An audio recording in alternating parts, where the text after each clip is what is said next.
Amrita Sher Gil, born on 30th January 1913, was a Hungarian-Indian painter. Her parents were Umrao Singh Sher Gil Majithia, a Punjabi Sikh aristocrat and a scholar in Persian and Sanskrit, and Mary Antoinette Gottesman, a Hungarian Jewish opera singer who came from an affluent bourgeois family. Amrita was 12 when her uncle, Indologist Irvin Backday, noticed her artistic talents and gave her an academic foundation to grow on.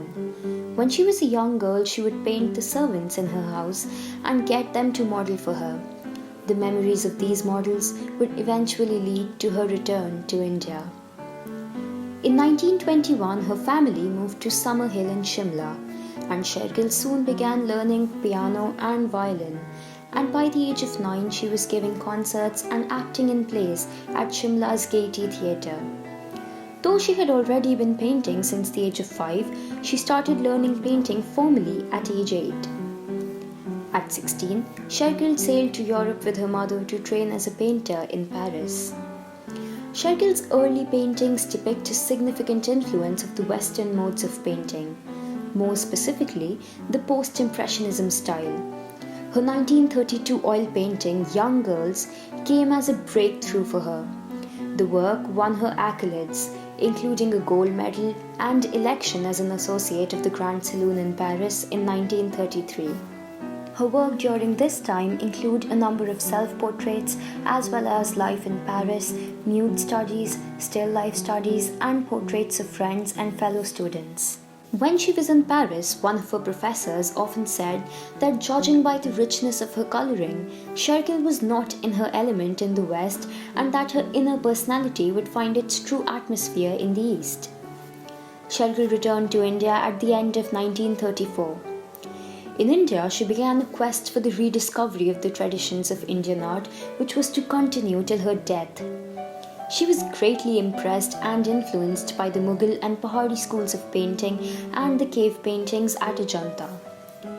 Later, in 1937, she toured South India and produced her South Indian trilogy of paintings, Bride's Toilet, Brahmacharis, and South Indian villagers going to market. These paintings reveal her passionate sense of colour and an equally passionate empathy for her Indian subjects who are often depicted in their poverty and despair. While in Saraya, Sher Gil wrote to a friend thus, "I can only paint in India. Europe belongs to Picasso, Matisse, Prague. India belongs only to me." By now the transformation in her work was complete and she had found her artistic mission, which was, according to her, to express the life of Indian people through her canvas. Her stay in India marks the beginning of a new phase in her artistic development, one that was distinct from the European phase of the interwar years when her work showed an engagement with the works of Hungarian painters.